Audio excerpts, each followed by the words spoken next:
if you listen to a lot of the stories I tell and podcast episodes, I joke that I lucked into doing things right and then figured out I was doing it right and put a framework around it. Well, that's often true, but I also do that on purpose because it's this concept of, having the concept that you had an epiphany. You had kind of this eureka moment after doing something. So that's kind of how you're going to do it. You're going to talk generally about the hell you were in, then kind of your progress and how you had an epiphany along the way and how that's made all the difference. Welcome to the Online Genius Podcast, where host and renegade thinking beer brewing lawyer turned online entrepreneur Bobby Klinck proves that building and protecting your online genius doesn't have to be rocket science. Bobby and his expert guests break down online marketing and the legal stuff so you can stop sweating the small stuff and get back to building your amazing business. Now, here's your host, Bobby Klinck. Hey there, welcome to episode 89 of the Online Genius Podcast. I'm your host, Bobby Klinck, and I am really excited for today's episode. Today's episode, we are talking about one of my favorite subjects. We're going to be talking about storytelling. We're going to talk about the power of story, why you need to use story in your business. And we're going to talk about a couple of the big types of stories that you need in your business. But this is the thing. Story and storytelling is actually so important that this is the first of a two-part series on storytelling. Today, we're going to talk about kind of the basic idea, why it's so important, and two of kind of the pivotal kinds of stories that you need in your business. And in next week's episode, I'm going to address one other kind of story that I don't hear people talking about as much. So that's what you have in store. I do this episode, and I know at the beginning of every episode, pretty much I say I'm excited and that I'm really excited for that topic. And I normally am, because most of what I'm talking about, I am excited about. But storytelling is something that I actually do love, and I want to try to make you love it too, if it's something that you haven't embraced yet. And a little backstory here before we kind of dive in. I got that story was important. I think I understood the concept. And last summer, so in the summer of 2018, I remember I was sitting out on my back patio with friends having drinks on a Friday night or something. And we started talking about it. And I started talking about how I wanted to work on storytelling. I think it was at the time I had interviewed a series of people and they were all talking about doing things like improv and comedy. And that all seemed interesting. And so I was like, but I wanted to get into storytelling. And so one of my friends suggested there is a place here in Washington, D.C. called Story District. And you can go there and you can work on storytelling skills, et cetera. And so I put that, I said, I want to do that. And I was thinking that this was a skill that I didn't have and that I needed to work on and that I needed to build up. Because when I thought of story, I was thinking of telling these big, long, funny stories. That's what I had in my mind. And so I give you that as some background. And then I went to Amy Porterfield's Entrepreneur Experience live event last August. And this was kind of in my mind at the time that I was going to do this. And one of my friends, she's been on the show before, Jillian Bowen, and I were talking, I think it was on day 2 or something. And I talked about how I wanted to go and take this story district. And I don't know if I told her this specific thing. And I said, because I feel like I need to start telling stories more. And she looked at me and she said something like, "Are you kidding me? You've been telling stories nonstop." And I didn't realize that I was doing it. And that was when I really started to pay attention. And the reality was that in everyday life and in conversations, I was telling stories all the time, but I wasn't doing it in my business.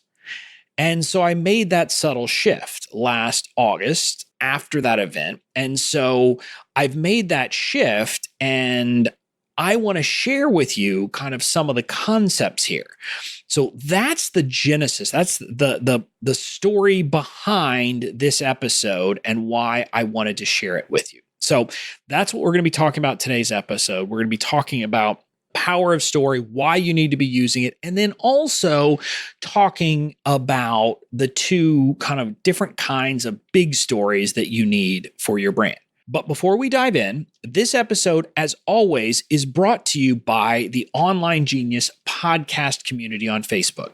I love coming to you. I love talking. I love, offering these episodes where I give my insights, my thoughts. I love when I have peers on that I get to interview.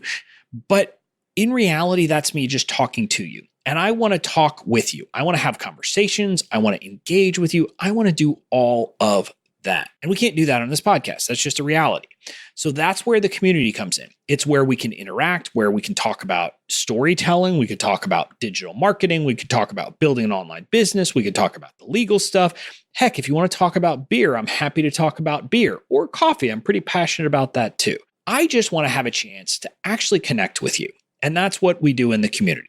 And I'd love for you to join absolutely free. You can do that by heading to youronlinegenius.com/community. Again, youronlinegenius.com/community. So now let's dive in. And before we talk about a couple of kinds of stories that are important to us, I want to make the case for telling stories.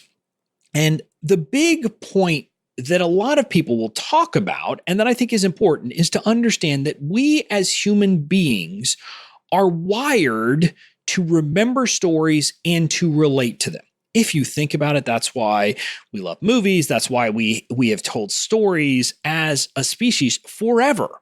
For a long time, our history was told through stories. Lessons were always told through stories. Now, look, I could probably cite psychological studies. I did a quick Google search, and there's Harvard Business Review pieces, there's Forbes articles, there's a lot of other sources that I could cite for this. But I'm not going to do that because that would be kind of counterintuitive to what I'm teaching you. And quite honestly, you don't really care probably about Harvard Business Review and psychological studies. Instead, I'm going to relate to you on a very simple level. I want you to think about Aesop's fables. Now, if I say this phrase, slow and steady wins the race, you immediately think of the story of the tortoise and the hare. You don't have to be told anything else, and you have that story come to mind immediately. That's the power of story. And similarly, if I said the tortoise and the hare, you would immediately think of the concept, slow and steady wins the race. You have put those two concepts together in your mind because it's a story that you can remember. It's easy to understand, and you can take the lessons from it. And funny true story here. I remembered the tortoise and the hare, obviously, and I remember the concept of it, but I didn't remember that was part of Aesop's fables. I knew it was part of some fables series, but I couldn't remember which. I only remembered that when I Googled it. And so that in and of itself is a nutshell, right? I remember the story and I remember the lesson from the story, but I don't remember the name of the person. But you don't just have to think about that. Think about, the emperor has no clothes. You immediately have a meaning to that because of the story of the emperor's new clothes, which in fact were no clothes, and he'd been swindled, and it was only a child who, was innocent, who told the emperor that he had no clothes. And you think about that, and you can kind of immediately start to grasp the power of stories. But it's not just that we remember the stories themselves. It's that we will often remember the lessons from the stories way, way better than we would ever remember, say, a nonfiction book that was trying to make the same point. Now, I'm guessing I have read many productivity books, many books on nonfiction that make the same case, slow and steady wins the race. In fact, I remember hearing concepts of just hit a single every time. Don't try to hit home runs. In other words, the same concept. But I have no idea who told me that. And I want to get kind of some very real examples here. One of the books that I love and is a great resource for me in my business is Ray Edwards' book, How to Write Copy That Sells. I think it has some fantastic information. It's probably one of the best, easily accessible books about copy I've read. Now, I've read some other more advanced ones, but I love Ray Edwards because it's simple and it really brings it down to a very grounded level. And I remember it has some great lessons, for example, about headlines, but I don't remember what they are. So if I actually want to use anything from that book, I've got to go pull it off my shelf. And it is one of the books on my shelf that I can pull off very easily because I refer back to it from time to time. But I have to refer back to it because I can't remember it. Now, on the other hand, one of my favorite books, The Go-Giver, is a business book that's told as a parable. It's told as a story, and you learn lessons through the story, kind of like a fable. Now, I can remember some of the lessons from the book that came from the story, including the idea that you should even refer potential customers to a competitor if you know that's what's best for them, and that doing that will build your business. Now, I can remember that because it's part of the story. But at the same time, there are like 5 laws that are spelled out in the book, literally put at the end. I can't remember those 5 laws, but I can remember the lessons that come from the stories. Or to make kind of an example that's halfway in between, Russell Brunson has some great books, .com Secrets and Expert Secrets. I know there's a lot of good stuff in there, but candidly, the thing I remember the most is his story about the potato gun story, about how he basically, his first successful business was selling potato guns, and how that taught him the value of funnels. So I kind of get at a deep level that I can do that. And I would challenge you to think the same way. I'm betting you've read a lot of great nonfiction books that they were great, and probably you learned something, but you can't remember them. If you learned something, that's great, but let's be honest, what you as the entrepreneur are in the position of the person who wrote that book. You want people to be able to remember that book, for you to be the go-giver, that they remember that they took this lesson out of your book. And again, it's not a book in your case, whatever it is. Maybe it's your lives or your emails, whatever it is. But you want to be memorable. And you can do that with story. So because we're wired for story, using stories is one of the most effective ways to actually teach lessons to your audience and to get them to understand these things. But it actually has another impact as well, which is stories are one of the best ways for you to connect with your audience, to let them into your world, to have them relate to you as a person. And ultimately, people are going to buy from you because of you, because they relate to you as a person, not because of some great grand information. Now, some people are going to buy from you just for the information, but in our business as online entrepreneurs selling information-based products, we are going to get most of our buyers because they relate to us and connect with us. And story is the best way to do that. That was kind of the lesson I learned at last August at Amy's event. And when I made the transition and started to tell stories more in my business, the reaction was immediate. Now, we're going to talk more about that next week. We're going to talk about that piece of storytelling, what I call personal vignettes, next week. But this week's stories, the concepts that we're going to talk about this week, are just as important. And in fact, they're more foundational. These are the things that we're going to talk about this week are the more traditional stories that a lot of people will tell you you need these 2 kinds of stories. So let's dive into those. The first kind of story you need is an origin story. Your origin story is the story of how you discovered the power of the message, the idea, whatever it is that you're delivering now, the concept behind your business, your origin story tells how you learned how important that was.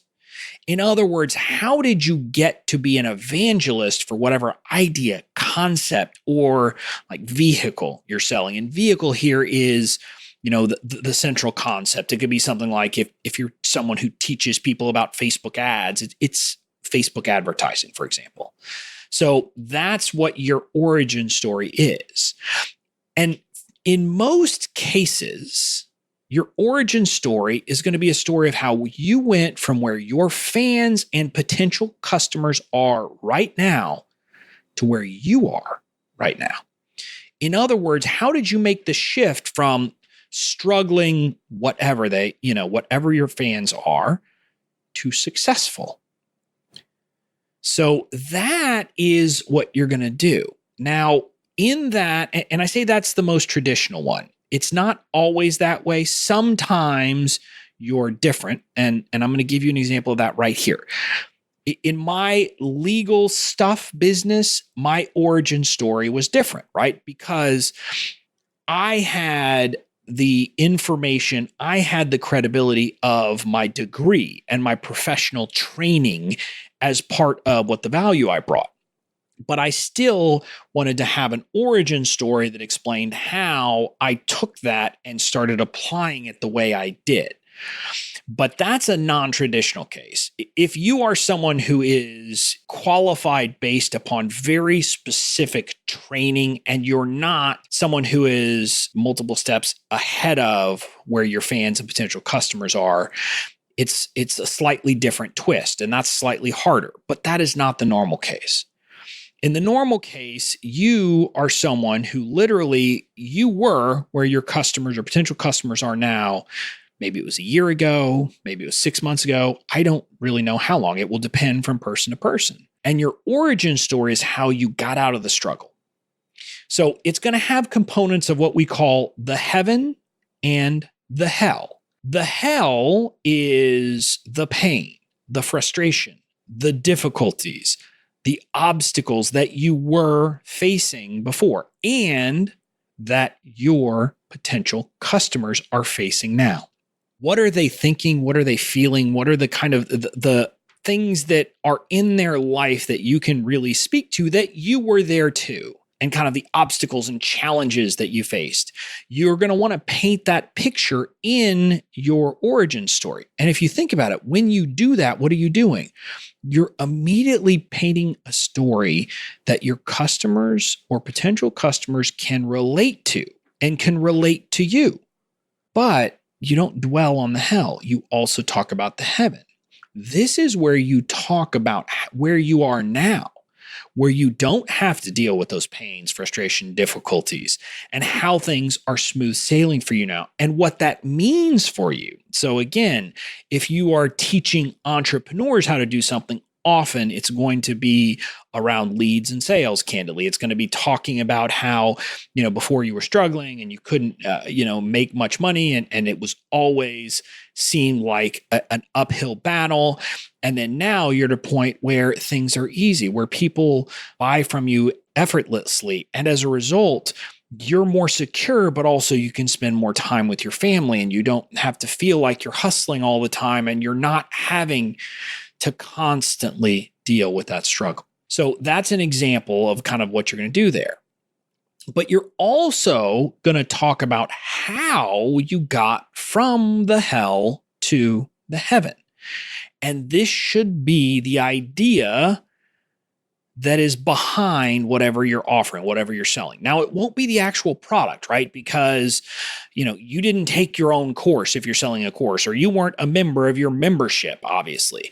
But it's the concept, the general kind of the idea behind your course, the central concept. It could be as simple as saying, hey, online courses were the key to my success, or Facebook ads were the key to my success. Or if you're in a different space, it could be talking about how you discovered that when you mixed almond flour and peanut flour. And that's not a real thing, obviously, but when you mix those two things, they were the perfect solution to this problem you were facing with baking. And I say that I shouldn't go there because I don't know anything about what you would do and how you would do that, but you get the idea here. And a lot of times in the best origin stories, you're going to tell about the how, and it's going to include kind of a sudden epiphany you had. In other words, you'll talk about how you kind of stumbled into the solution without meaning to, but then realized it was the solution. Now, pro tip, if you listen to a lot of the stories I tell and podcast episodes, I joke that I lucked into doing things right and then figured out I was doing it right and put a framework around it.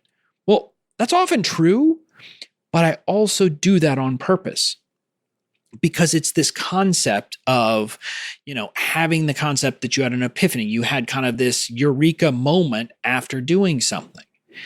So that's kind of how you're going to do it. You're going to talk generally about the hell you were in, then kind of your progress and how you had an epiphany along the way and how that's made all the difference.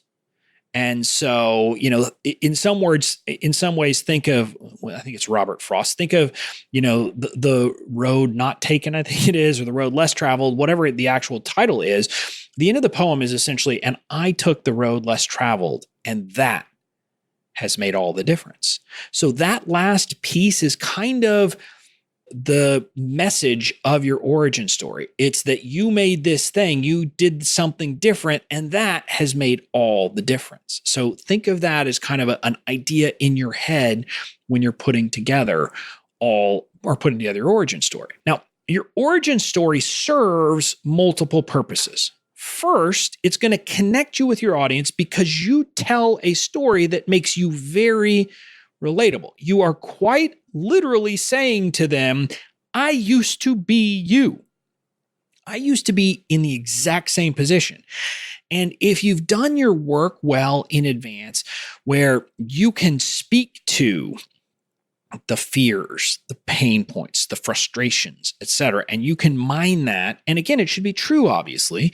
And if you were facing those same things and can talk about it, it gives you all kinds of credibility. And it gives you this immediate sense of, ooh, I like this person because your fan or potential customers thinking, this person gets me. They've been through what I'm going through. But you're also, and kind of the second big thing is you're giving your audience hope that they can overcome their current hell, right? By painting a picture that you were there and found a way out, you're offering them a chance to believe that they can do the same thing. You're offering them hope that they can overcome their challenges.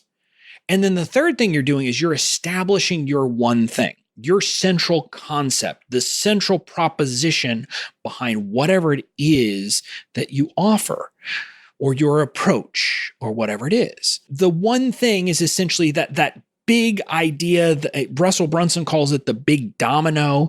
The notion is if you can get people to believe that one thing or that big domino, everything else falls into place.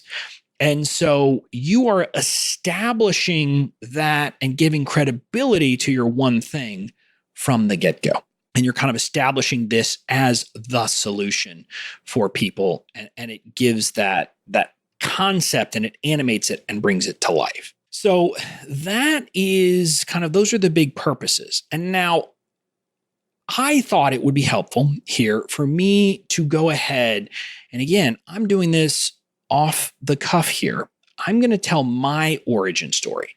And my origin story here for my new business, for my Fans First Society, where I'm doing kind of helping other entrepreneurs to find their fan base. Okay. So that's the framework here of what I'm talking about, not my legal stuff origin story, because that's a very non-traditional origin story. So I'm not going to talk about that. I'm going to walk through this and I hope you can kind of see what it is that I'm doing, how I am talking directly to the me going through the hell and finding my way through to the heaven. and relatable. So with that, I'm going to go ahead and dive in, and I'm going to do this to give you a sense of how I would tell my origin story. In the summer of 2017, I'd been dabbling in online marketing and digital marketing for a while. And by dabbling, I mean I had been on a bunch of podcasts, including even on Entrepreneurs on Fire. But I hadn't been willing to go all in. I hadn't been willing to really commit to it, but I really wanted to. I had discovered that I loved inbound marketing. I loved the idea of me putting information out there and attracting people to me and them raising their hand and saying, yes, I want you to market to me. And so I decided that summer that I was going to make a go of my digital business. And I had kind of decided that I was going to stop the law firm practice. And so I decided to take the plunge, and my idea was to create an online course called Safeguard Your Online Genius, which was to help other online entrepreneurs to get the legal protection in place they needed. And I was ready to invest. I was prepared to put my time, my energy, and my money into this. And I didn't really have a list at the time. I maybe had 50 to 100 people on my list. And most of those people, candidly, were my colleagues, my other lawyers, probably some family members. But I didn't have a lot of my potential customers on my list. And so I decided that I was going to fix this with money. I was going to throw money at the problem. And so starting in the summer of 2017 through to November, I spent over $11,000 in Facebook ads to build my list and to get people signed up for my launch webinar. My launch webinar was on a Tuesday in November. I don't remember the exact day, but I remember being stoked. I had practiced. I had recorded my practice the day before to see, and I'd listened to it, and the webinar was on point. And so I got up for that webinar, and I did that webinar, and I was stoked with how it went. I thought I had done great. And I got off the webinar software and I opened my account and no one had bought. And I didn't quite know what was going on. But I wasn't too worried because I said, hey, I've got a bunch of emails going out. And I knew that often you were going to make sales in the post emails or the post webinar emails. And so I sent those all out and they all went out in time. I sent the replay. I did it all. And when the smoke had cleared, exactly one person had bought. And that one woman ultimately asked for a refund just short of the 30-day window for refunds that I had at the time. She'd never logged in, so it wasn't that the course wasn't good. She just didn't have time for it. At that point, I was in the dumps, as you can probably imagine, because launching to crickets is never fun. But at first, my ads manager convinced me I should launch again, that hey, I got someone to buy. Yeah, she asked for a refund, but that was a good sign. So we spun it up again. We ran ads and I did another webinar. And again, this time even worse, no sales. Then a marketing consultant convinced me I needed to go evergreen. So I didn't have to show up live for, say 10 or 15 or 20 people at a webinar. I could just have it running all the time. And of course, people would buy. But again, no sales from that either. So by the end of 2017, I was on the verge of quitting. But the problem was I truly loved the idea of being an online entrepreneur. I knew that I had a passion for it, and it really pulled at my heartstrings. And the last thing I wanted to do was either try to go find a job or try to restart my law firm doing the work I'd been doing that I didn't really love. So I didn't want to give up, and so I kept going. But the problem was that 2018 didn't start all that much better. In fact, and this is something I don't share very often, but I had to cash out some retirement savings just to survive at the beginning of 2018. At that point, having failed and not knowing what to do, I decided to do something truly crazy. I committed to what I now call radical giving. I started putting the people I wanted to serve first. And I mean that in a truly different way than most people. I was in groups with 900 people and I simply gave away my freebie. I didn't even ask for them to sign up. And instead of talking, I listened. And I decided to become a cheerleader and to actually cheer those people on and to offer advice that had nothing to do with what I did for a living because I could add value. Ultimately, I went from a me-centered person to someone who was very them-centered. I basically put all my effort in simply serving people first. And then a funny thing happened. People started to notice. It was slow at first, but like a snowball rolling downhill, it grew. Within a matter of months, Amy Porterfield noticed, asked me to contribute to one of her courses, and had me on her podcast. And all of that because I simply decided to put my potential fans first and to not worry about anything else, but simply to serve and assume that the universe would take care of everything. And people started flocking to me. By May of 2018, in a matter of 3 to 4 months of doing this, I had my first 5-figure month. But that's actually an understatement because I banked over $70,000 that month. Banked, not booked. These aren't future revenues from courses. That's how much money was deposited into my bank account in May of 2018. Since that time, I've leaned in to putting my fans first, and my business has grown and multiplied.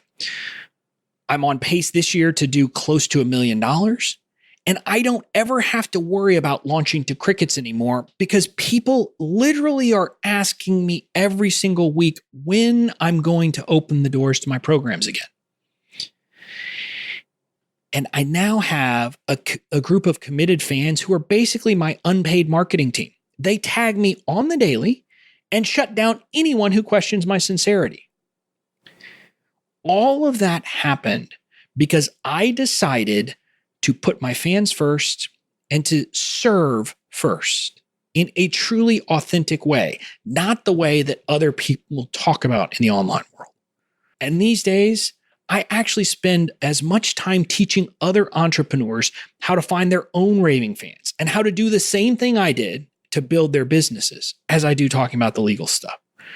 And I love every minute of it. Okay, see, so that is the origin story. And again, that's a long version. I could tell a shorter version, but you get the point. I am trying to kind of put in and talk about how I was struggling with the same things. I had no list. I had to put money into ads. I launched to crickets. No one bought. I didn't know what to do, but I didn't want to give up because I didn't want to go back and get a JOB.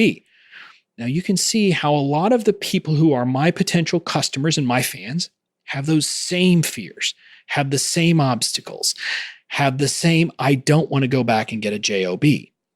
And so that's what I'm doing in that story is I am telling that and helping to bring it down to earth.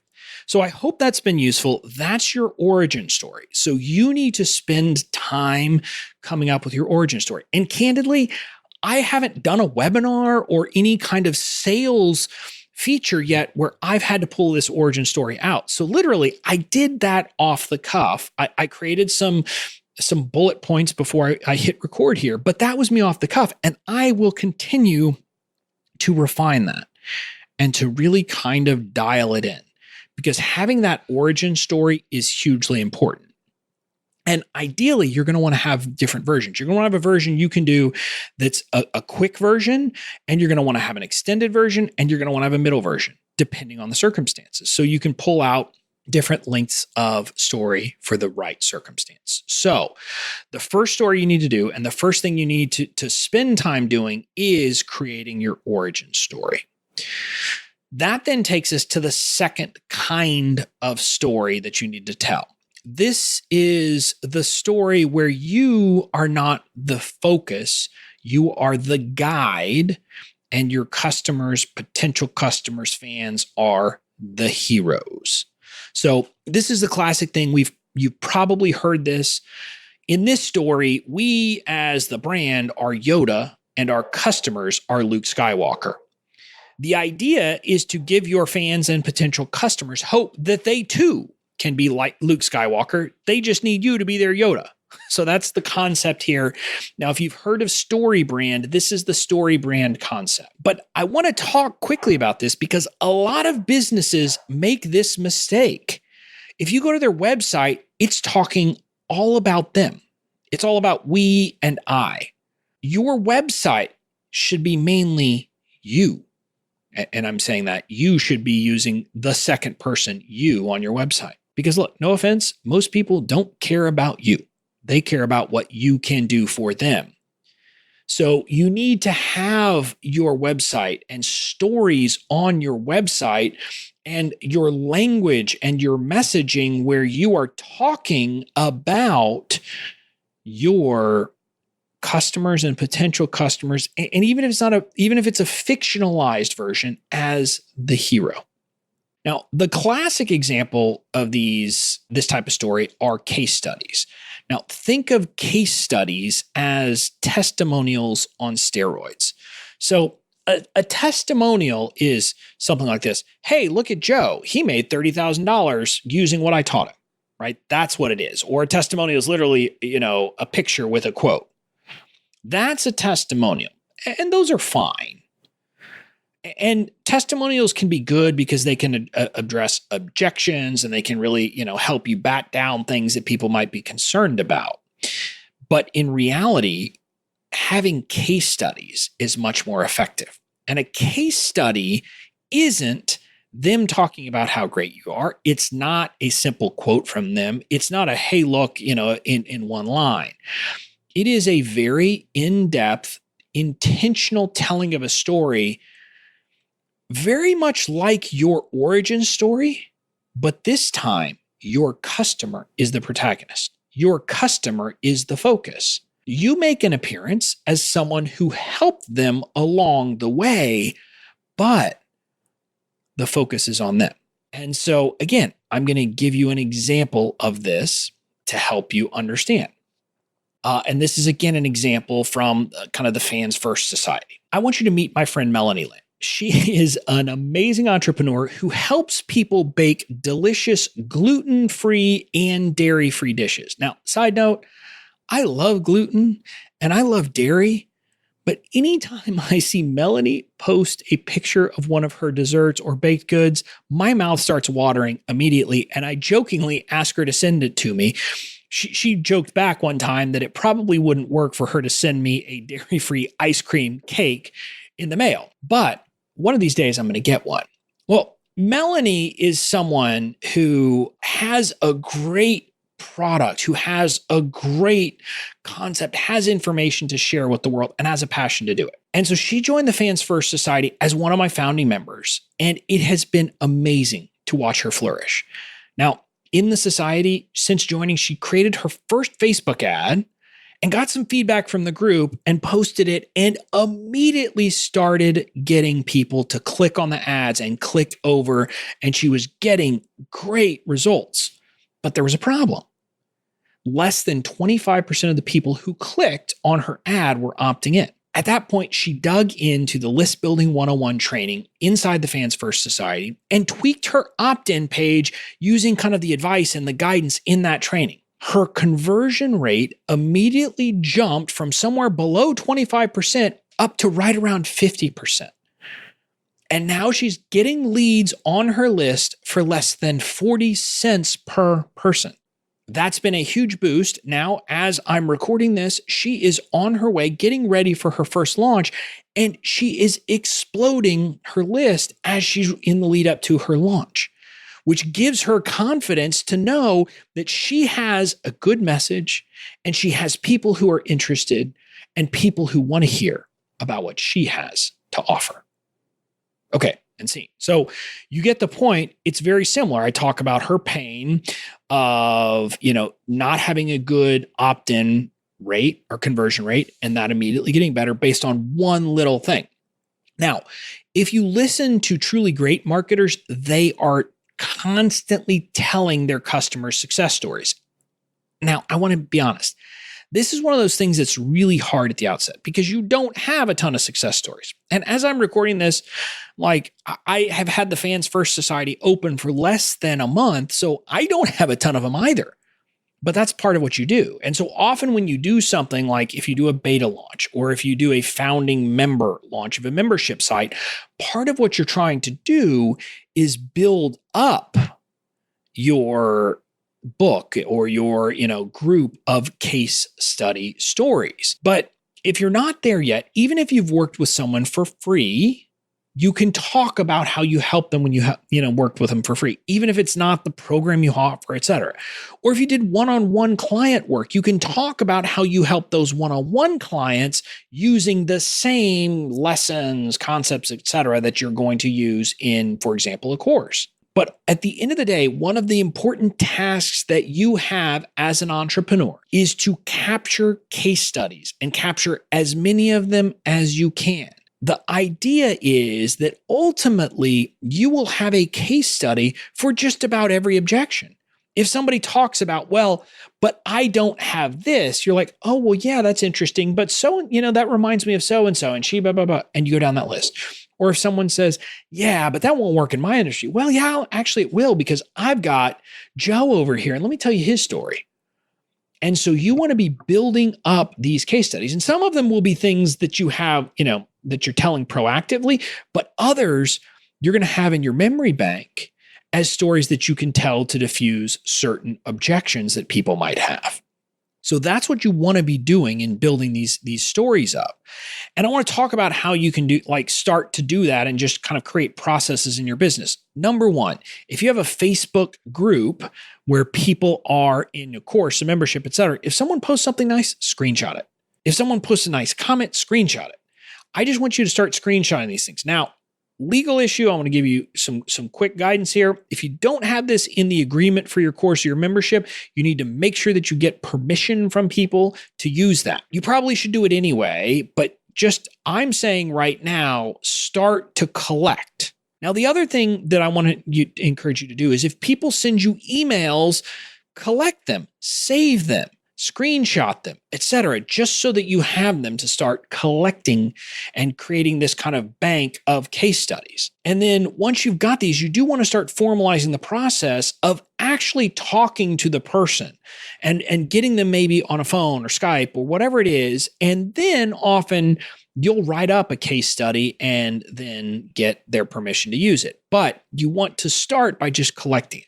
And eventually, you will have enough of these case studies. And again, I'm just going to tell you, when you watch the people that I would say are like the pros, you are going to see all of these things kind of really happening. And you're going to get these marketers and you're going to see that every time they turn around, they're telling another story, another case study. And you want to get there, because when you start doing that, then you're going to have some real power, because you're going to have the ability to really diffuse any potential problem with a case study.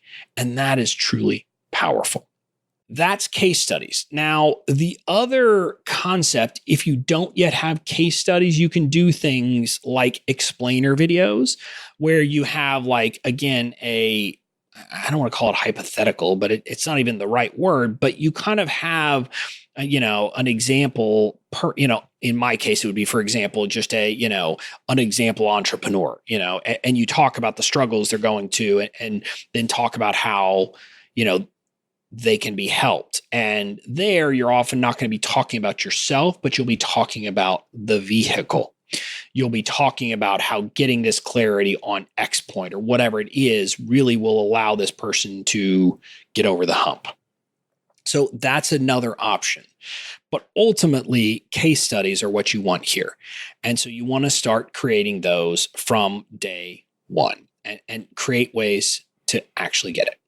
So this has been a long episode. I guess it's actually not one of my longest, but I think there's a lot of content in here. So again, remember, the key concepts are that you need to really lean into the power of story. We are wired to understand things through stories as human beings. And so the more that you start telling stories, the more you will connect with people. And so you need to really start doing that and honing this skill if it's not something you've done yet.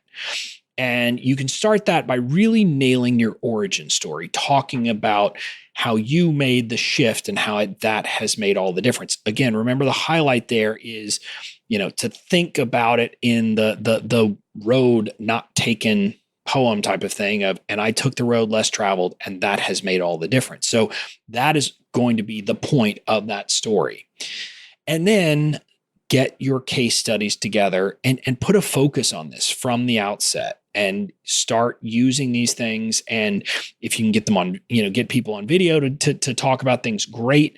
But ultimately, you're probably going to want to tell the story. So you're just going to want to have this in your memory bank, and you're going to want to have a bank of all of these stories that you can tell. So that's it for this week. On next week's show, we're doing part 2 of The Power of Story. And we're going to be talking about, candidly, my favorite kind of story. These are the personal vignettes. And these are the littler stories that are ongoing that you need to be collecting and putting together and using and deploying just in everyday marketing and every time you're talking to people. So we're going to talk about that next week because I don't hear enough people talking about it. And these vignettes are, in my views, some of the most important storytelling you can do as an entrepreneur. So that's what we'll be doing next week. I'll be back here at the same time, same place for another episode of the Online Genius Podcast. Thanks for listening to the Online Genius Podcast. Make sure to tune in next week for more great tips, tricks, and strategies to help you build and protect your online genius.